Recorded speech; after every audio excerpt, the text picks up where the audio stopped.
하나님의 말씀은 욥기 16장 1절부터 17절입니다. 구약성경 776페이지에서 777페이지까지 있습니다.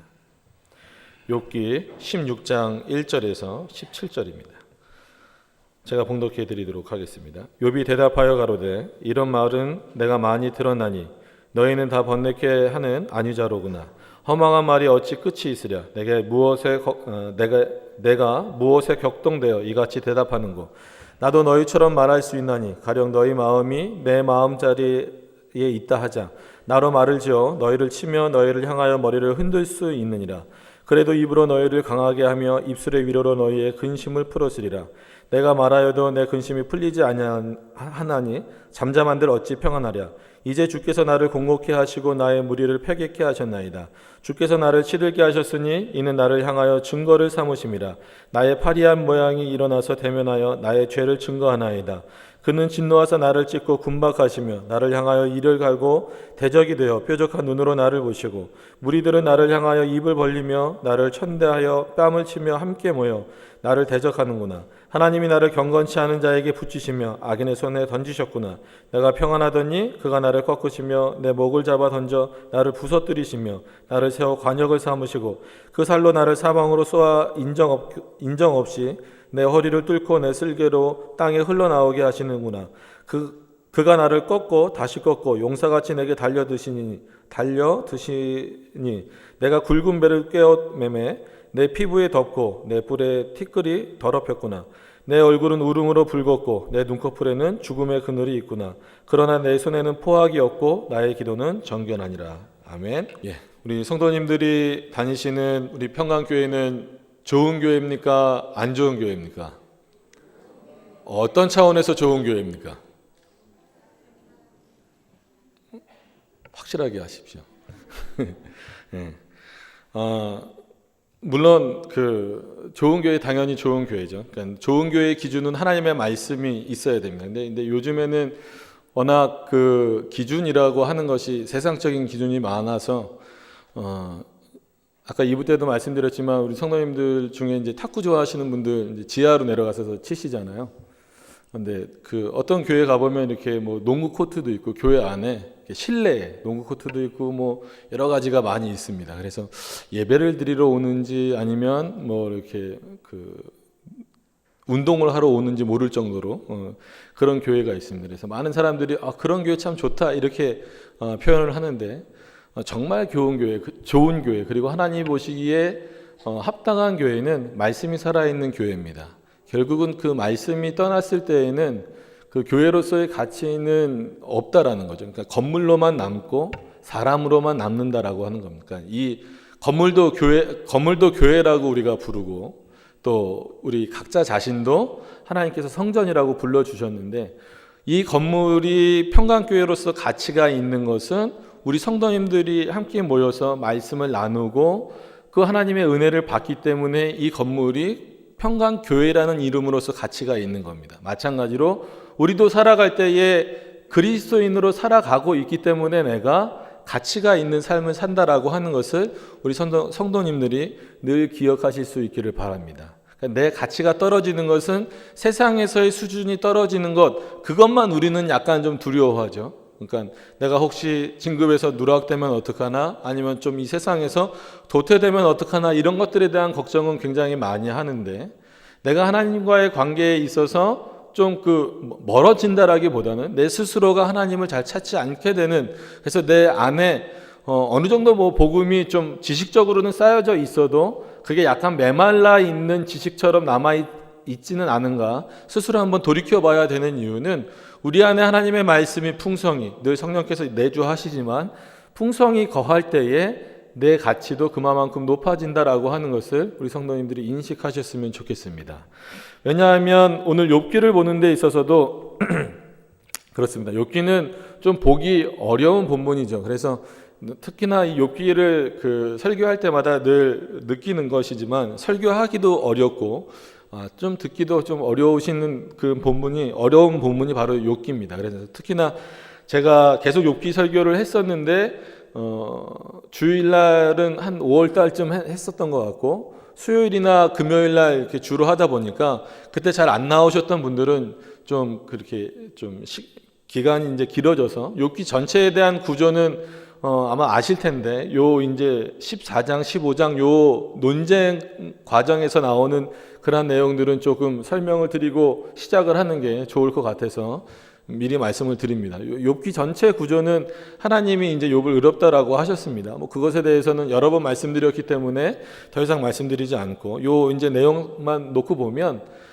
이제 그 나름 하나님에 대해서 안다라고 말하는 사람들끼리의 대화입니다. 그래서 욥과 그의 친구들의 대화죠. 그래서 일단 욥이 그 고난 중에 있는데 그 고난 중에 있는 욥을 찾아온 친구들이 하나같이 오늘 이제 15장은 엘리바스가 이제 욥을 좀 비난한다라기보다도 비판하는 내용이죠. 그러니까는 그랬을 때 그런 대화 내용 중에서 이제 엘리바스의 주장은 그겁니다. 너가 하나님을 지금 원망하고 있는데 너가 하나님을 원망하고 있는 그 이유는 너가 지금 고난 중에 있기 때문이 아니라 너가 원래 죄인이기 때문이다라고 하는 거예요. 너가 원래 죄가 많기 때문에 이런 고난이 없어도 너는 아마 하나님을 원망했을 것이다라고 하는 겁니다. 이런 것에 대해서 욥은 또 반론을 제기하죠. 그렇지 않다.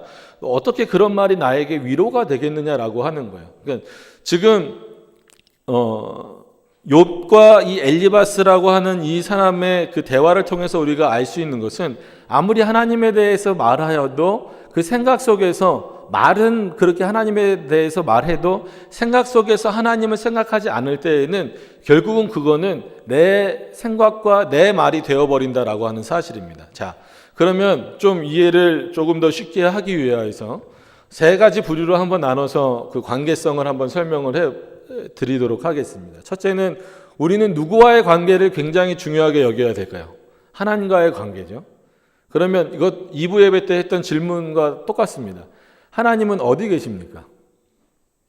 그거에 있어서의 정답은 뭐냐면 하나님은 안 계신 곳이 없다라는 것이 정답입니다. 우리는 생각할 때 하나님은 성전에 계시겠지. 하나님은 뭐 영광 받으실 만한 곳에 계시겠지라고만 생각하지만 그렇지 않습니다. 하나님은 안 계신 곳이 없다라고 하는 사실입니다. 심지어 우리 마음속에까지 계신다라고 하는 사실입니다. 그렇기 때문에 오늘 제목도 어디 있어요? 예. 마음의 통로인 입술을 주의하라 그랬어요. 그러니까 마음 자체도 하나님이 도구와 수단으로 사용하신다라는 얘기입니다. 그렇게 하나님이 우리와 가까이 계신데 우리는 그거를 자주 잊어버리고 있는 것이 가장 큰 문제다라고 하는 사실을 다시 한 번 더 인식하실 수 있기를 바랍니다.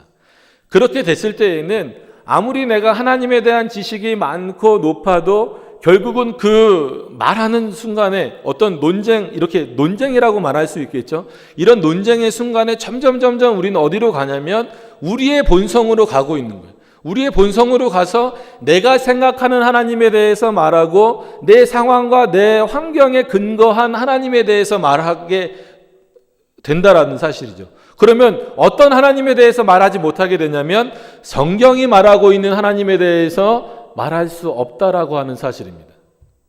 그렇게 되면 하나님이 대단히 큰 오해를 일으키게 되잖아요. 그죠? 이부와는 사뭇 다른 네. 조금 더 쉽게 그럼 설명을 드리도록 하겠습니다. 네. 그런 관계가 이렇게 있고 두 번째로는 성도와의 관계가 있습니다. 자, 어떻게 보면 욥과 엘리바스처럼 같은 어떤 그 성도의 그 관계에 있어서 제일 중요한 것은 무엇이냐면 또한 그 관계 속에서도 하나님의 말씀이 기준이 되어야 된다는 거예요. 누가 좀 신앙생활에 어떤 문제가 있거나 했을 때 내가 생각하기에 너는 잘못됐어 라는 이 표현보다는 하나님의 말씀이 근거해서 하나님의 말씀은 이렇다. 하나님이 기뻐하시는 그리스도인의 모습, 하나님이 기뻐하시는 예배자의 모습은 이렇다라고 알려주는 것이 중요하다라는 사실입니다. 그렇지 않으면 서로에게 상처만 된다라는 사실입니다. 자, 4절 말씀을 한번 보시겠습니다. 제가 읽어드릴게요. 나도 너희처럼 말할 수 있나니 가령 너희 마음이 내 마음자리에 있다 하자. 나도 말을 지어 너희를 치며 너희를 향하여 머리를 흔들 수 있느니라. 아멘. 자, 이 얘기는 뭐냐면 엘리바스가 그렇게 그 욥에 대해서 말하는 것에 대해서 전혀 나는 위로를 느끼지 못한다. 만약에 내가 너라면, 즉 엘리바스가 고난을 당하고 욥이 위로하는 자라면 나는 너에게 그렇게 말하지 않겠다. 그러면서 5절 말씀에 뭐라고 말하냐면 그래도 입으로 너희를 강하게 하며 입술의 위로로 너의 근심을 풀었으리라. 내가 너를 위로해 주지 그렇게 가서 정죄하거나 이렇게 하지는 않겠다라고 하는 것이 지금 욥의 반론이다라고 하는 사실입니다. 그런데 여러분 우리에게 있어서 위로자가 누가 될 수 있습니까? 물론 사람이 때로는 위로자가 될 수 있지만 진정한 위로자가 누가 될 수 있습니까? 하나님 외에는 위로자가 될 수 없습니다. 그죠? 그래서 뭐 장례 예배를 가든지 아니면 어디를 뭐 좀 이렇게 병문안을 가든지 물론 설교할 때도 있고 이렇게 기도만 하고 올 때도 있지만 중요한 것은 무엇이냐면 말씀을 통하여서 그리고 하나님으로부터 위로를 받으십시오라고 말하는 이유는 무엇이냐면 우리가 줄 수 있는 위로와는 비교할 수 없는 위로를 주시는 분이 하나님이시다라고 하는 사실입니다. 그러면 성도와 성도 사이에 있어서도 서로 내가 이 사람에게 위로를 주는 어떤 그 말을 해줘야 되겠다 할 때에도 내 생각이 아니라 하나님의 말씀으로 그를 위로해 주고 그에게 하나님의 말씀으로 권면해 줄 수 있는 모습이 있어야 된다는 겁니다. 그게 바로 올바른 성도의 교제다라고 하는 사실입니다. 하나님은 직접 우리에게 응답하셔서 우리를 위로하실 때도 있어요. 그리고 또한 우리의 입술을 사용하셔서 다른 사람을 위로하게 하시기도 합니다. 그게 바로 마음의 표현이 입술로 나오는 거예요. 그래서 오늘도 예배를 열 때 그렇게 제가 그 말씀을 읽었습니다. 이사야서 43장 21절. 이후 때는 몇 절인지 기억이 안 나는데 21절에 보면 내가 이 백성을 지었는데 왜 지었냐면 나를 찬송케 하기 위해서 지었다라는 겁니다. 그것은 단순히 그냥 노래를 부르게 하기 위해서 지었다는 것이 아니라 모든 삶 속에서 하나님께 영광 돌리고 그 하나님을 찬양하도록 그리고 그 하나님으로부터 위로를 삼도록 하기 위하여서 내가 이 백성을 지었다라고 하는 사실입니다. 우리 성도님들이 지금 이 자리에 나오신 이유도 무엇입니까? 먼저는 하나님께 예배드리고 하나님께 영광 돌리기 위해서지만 하나님의 말씀과 그리고 우리 성도님들과의 교제를 통하여서 위로를 얻기 위해서 나오시는 거예요. 그렇지 않고 오늘 그 황태국이랍니다. 점심 메뉴가. 황태국 때문에 나오신 건 아니겠죠. 그죠? 그런 거예요. 그러니까 많은 사람들이 이제는 교회를 나올 때 하나님이 아닌 다른 기준, 그리고 다른 목적을 가지고 나오게 되는 그런 모습들이 너무 많아졌다라는 사실에서 우리가 다시 한 번 더 우리가 찾아가야 될 길이 어딘가라고 하는 사실입니다. 인간이 자기 생각에만 빠지면 하나님으로부터 멀어질 수밖에 없는 것은 물론 우리가 그리스도로 인하여서 구원받은 존재이긴 하지만 그럼에도 불구하고 우리는 여전히 어떤 사람입니까? 죄를 범하는 죄인이에요. 부족한 사람입니다. 연약한 사람입니다. 졸린 사람이에요. 전정원 선생님 너무 피곤한 것 같아요. 초등부 선생님이라 얘기한 겁니다. 저렇게 얘기를 해도 상처를 안 받을 것 같아서 제가 얘기를 한 겁니다. 괜찮아요. 설교할 때 자는 거는 설교하는 사람이 문제입니다. 얼마나 제가 설교를 못하면 자겠어요. 괜찮습니다. 전정원 선생님 그냥 푹 주무세요. 뭔 얘기하다가 또 그만큼 우리는 연약해요. 그래서 눈에 보이면 저랑 게 눈이 마주치면 안 돼요. 그래서 대학부에서 설교할 때는 애들이랬나 청년들이 주로 눈을 피했어요. 왜냐하면 눈을 마주치면 이렇게 딱 제가 예를 들어버리니까. 그러니까 아까 2부 시간엔 저 뒤에 이성훈 전사님이 앉아 있길래 그렇게 얘기했어요. 어떤 성도님이 이성훈 전사님 멋있어요 그러는 거예요. 근데 괜히 기분 나쁜 거예요. 내가 더 멋있는데 키도 크고. 사람은 그래요. 여러분, 우리 은혜 받았죠. 구원 받았죠. 그죠? 근데 그런 마음들이 있어요. 다 있어요. 이거는 이제 몇 번 말씀드렸던 것 같은데, 대학부, 여기도 또 대학부 있는데, 하여튼 기억이 안 나는데 잡을 겁니다. 제 차가 클릭이에요. 그러니까 현대에서 나오는 제일 작은 차입니다. 그래서 차가 이렇게 있다가 제가 타면은 차가 이렇게 주저앉는데요. 그럼 차가 너무 불쌍해 보인다는 거예요. 그래서 제가 딱 내리면 차가 이렇게 탁 올라온대요. 제가 잡으면 하여튼간. 그러니까 저도 제 몸에 맞추면은 조금 더 큰 차를 타야 되겠죠. 근데 가격에 맞추다 보니까 클릭을 타는 겁니다. 그래요. 사람은 그래요. 사람은 그래서 저도 좋은 차 타고 싶고 다 그래요. 그런 마음이 있어요.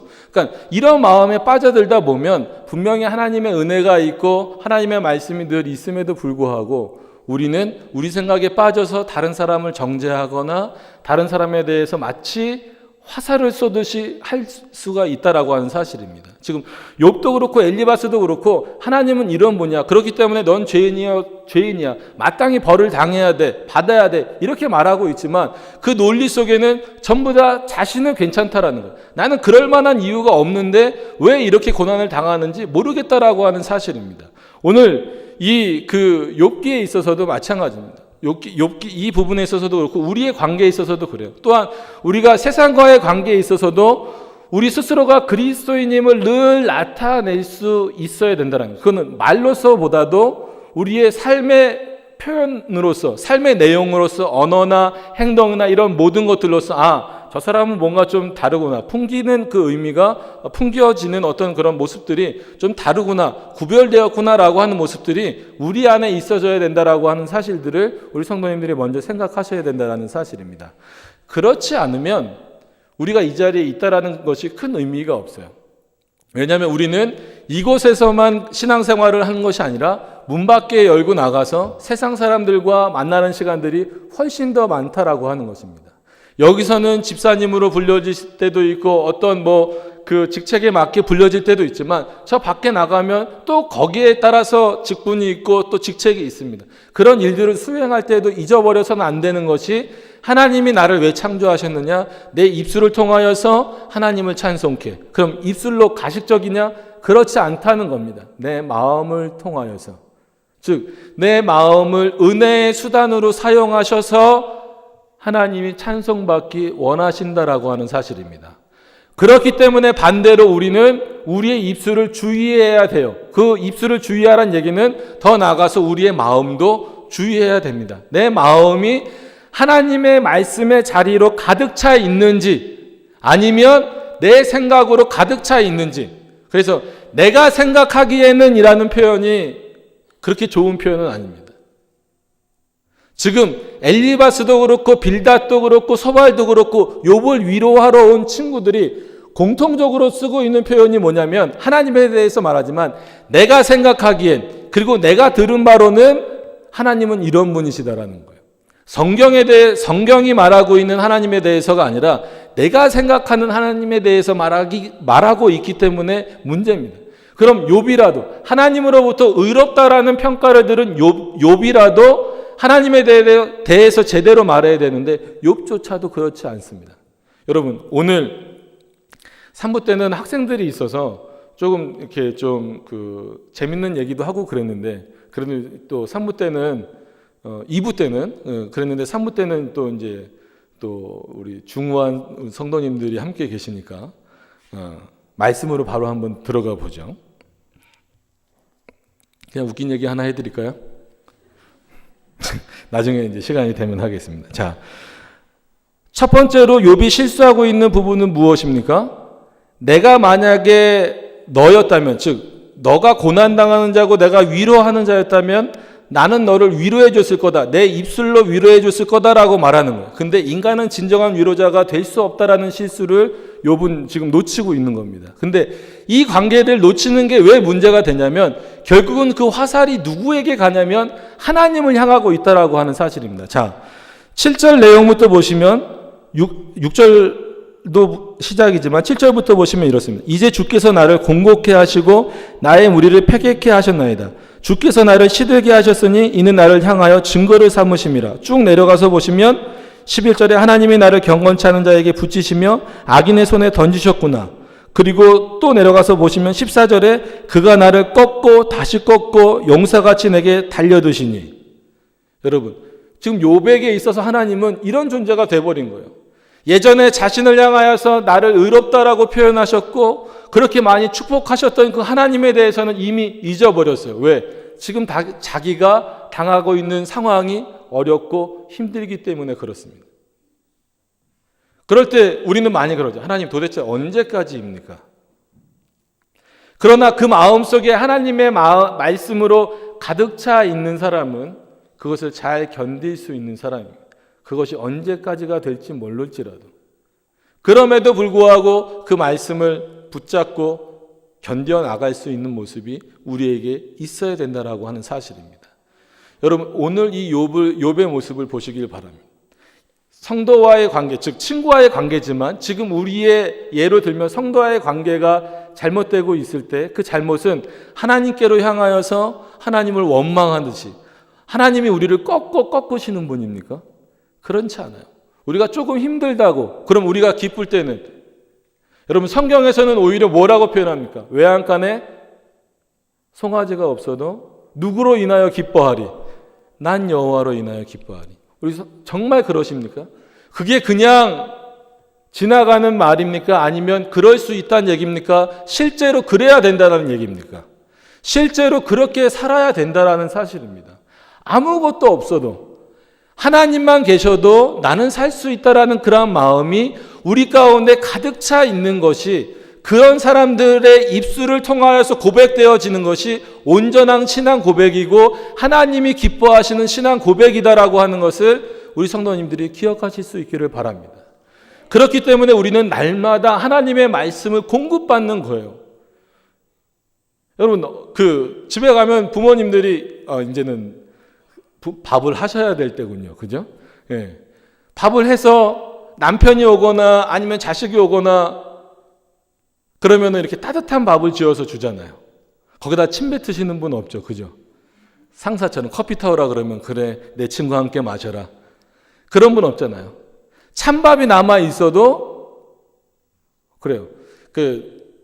이 화면 녹화된 거 저희 어머니가 안 보실 테니까 차별을 하세요. 저희 누나랑 저랑. 누나가 예전에 늦게 들어오면 야 거기 밥이 있어 네가 꺼내 먹어.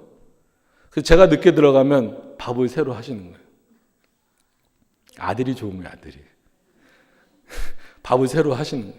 그래서 따뜻한 밥을 주시는 거예요. 똑같잖아요. 어제 먹은 밥이나 오늘 먹은 밥이나 내일 먹을 밥이나 다 예상이 되는 거예요.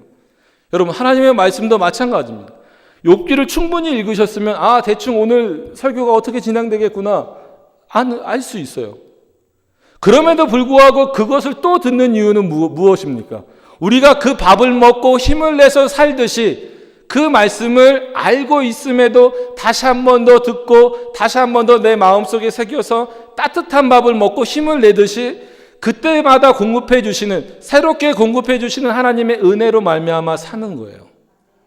그 얘기는 뭐냐면 내 본성 그냥 내버려 두면 어쩔 수 없이 내가 중심이 되고 내가 기준이 돼서 시기 질투로 갈 수밖에 없는 내 본성을 누를 수 있는 힘은 나에게 없습니다. 날마다 따뜻한 밥을 먹듯이 주어지는 하나님의 말씀 그 복음 외에는 없다라는 얘기입니다. 여러분 그런 차원에서 날마다 따뜻한 밥처럼 지어지는 복음이 전해지는 평강교회가 좋은 교회입니다. 이럴 때 아멘을 좀 크게 하세요. 네.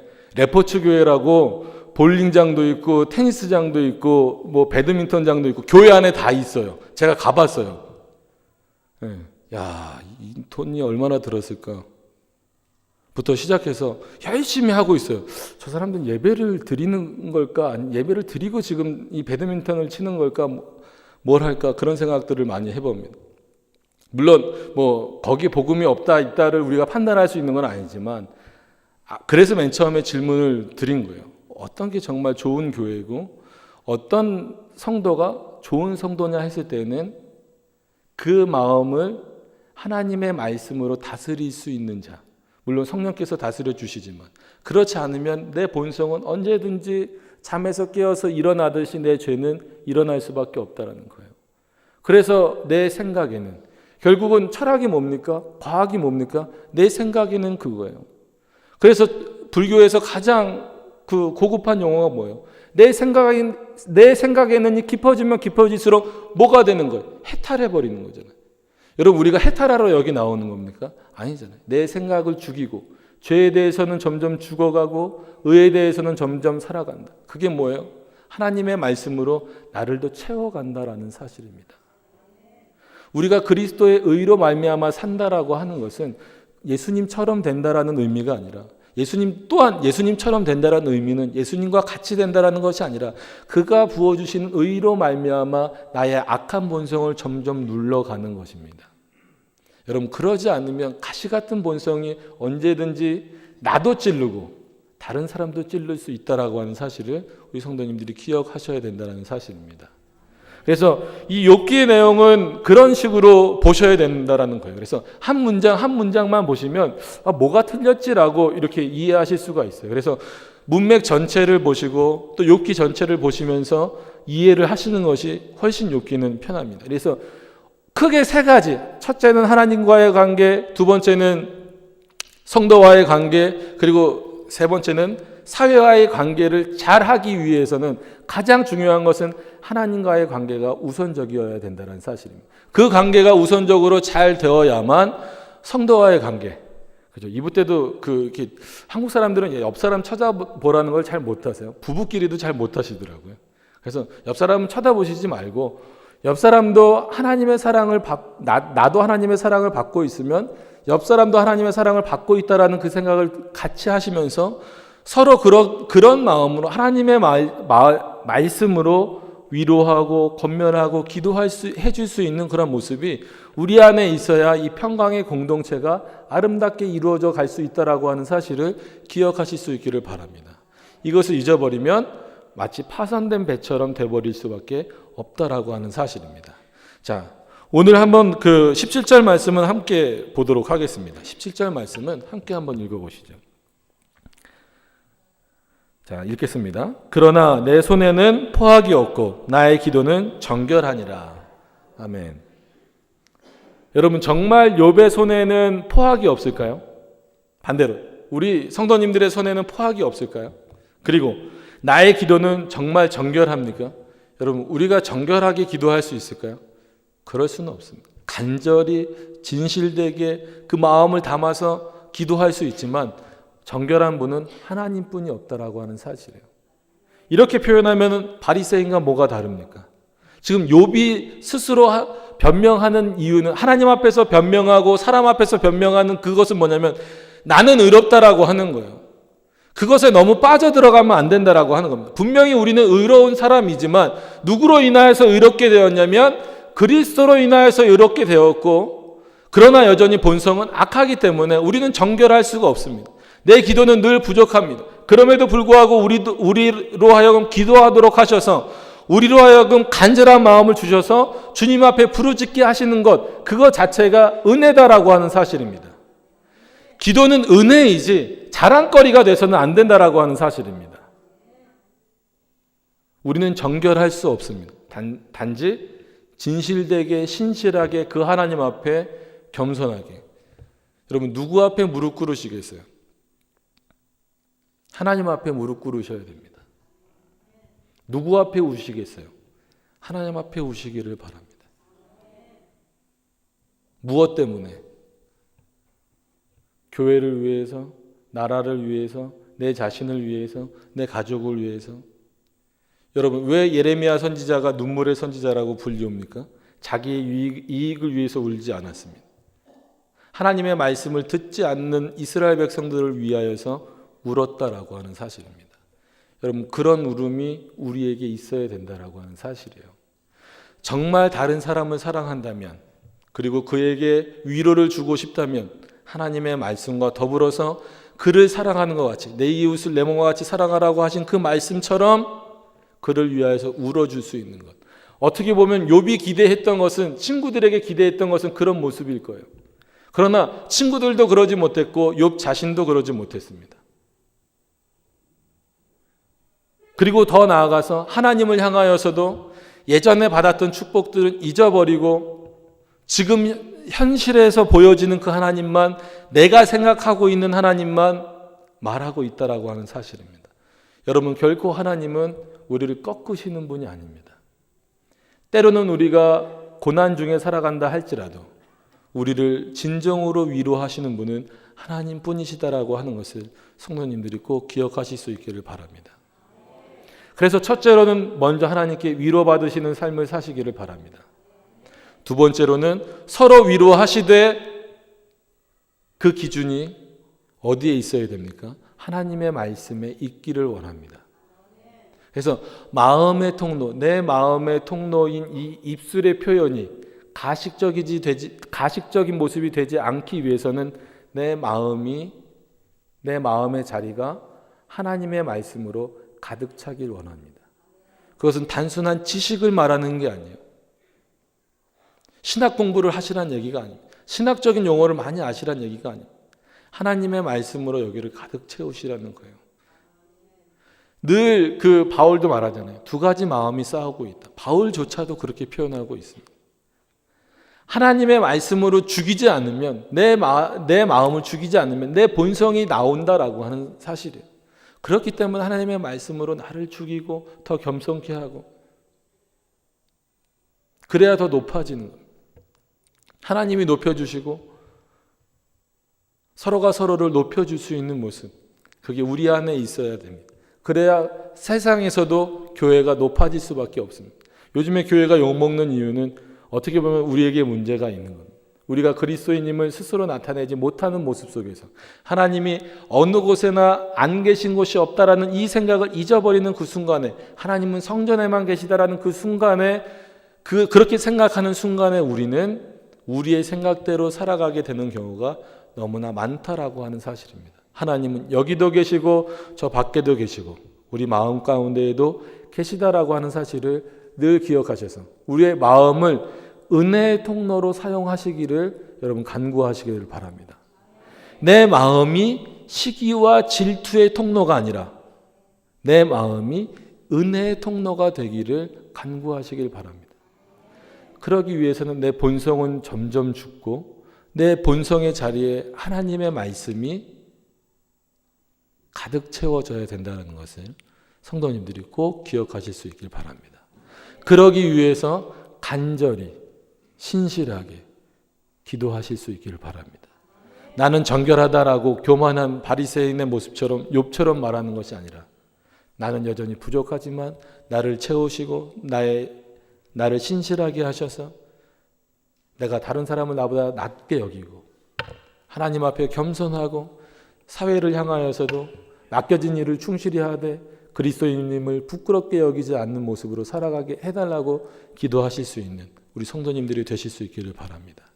그래서 멋진 교회, 멋진 성도는 다른 것이 아니라 하나님의 말씀이 중심이 되어서 하나님이 마음껏 그 마음을 사용하셔서 입술의 고백으로서 들으실 수 있는, 그것이 찬양이 되었든 기도가 되었든 아니면 다른 사람에게 위로가 되는 말이든 아니면 겉면의 얘기든 그 마음이 은혜의 통로가 되기를 기도하실 수 있기를 바랍니다.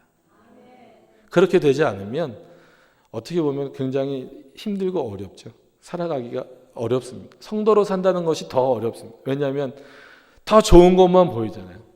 좋은 집 살고 좋은 차 타고 있는데 하나님이 안 계시면 그 마음은 공허할 수밖에 없습니다. 그죠? 그러나 하나님이 계시면, 하나님이 그 마음 속에 계시고 그 말씀이 있으면 좀 뭔가 부족한 것이 있어도 그것이 크게 문제되지 않는다라고 하는 사실입니다. 그것을 기억하시면서 서로 합력하여 선을 이루라고 하시는 그 말씀은 그 마음이 하나님께 합하여져야 된다는 것을 말하고 있다라고 하는 사실입니다. 이것을 늘 기억하시면서 살아가시는 우리 성도님들이 되셔서 서로를 위로하실 때에도 그리고 하나님 앞에서도 늘 이 마음의 통로가 은혜의 통로가 되실 수 있는, 그래서 그 고백이 온전한 입술의 고백이 되시기를 간절히 바라고 기도합니다. 우리 이 시간에 함께 기도하시겠습니다. 우리 함께 기도하실 텐데요. 오늘 말씀처럼 그리고 제목처럼 우리의 마음의 통로인 입술이 주님 앞에 온전히 사용되어지는 그러한 성도로서의 삶이 되게 해달라고 기도하시고, 내 생각에 너무 빠져서 하나님으로부터 멀어지지 않게 해달라고 이 시간에 주여 한번 부르시고 기도하시도록 하겠습니다. 주여, 은혜가 풍성하신 하나님, 주님 안을 더욱더 의지하게 해주시옵시고 인도하여 주셔서 하나님께만 온전한 영광 돌려드리기를 간절히 바라옵고나오니, 하나님, 우리가 우리의 본성을 누르고 오직 하나님의 말씀으로 가득 찰 수 있는 그런 모습들이 되어질 수 있도록 주께서 도우시고 인도하여 주시옵시기를 간절히 바라옵고나옵니다. 하나님만을 더욱더 바라보게 하시고 주님만을 더욱더 의지하게 하여 주옵시고, 살아계신 하나님만을 만나는, 그리고 그 하나님이 주신 그 은혜가 얼마나 크고 놀라운지를 늘 기억하며 살아갈 수 있는 그런 시간들이 되어질 수 있도록 주께서 도우시고 인도하여 주시옵소서. 예수님의 이름으로 기도드립니다.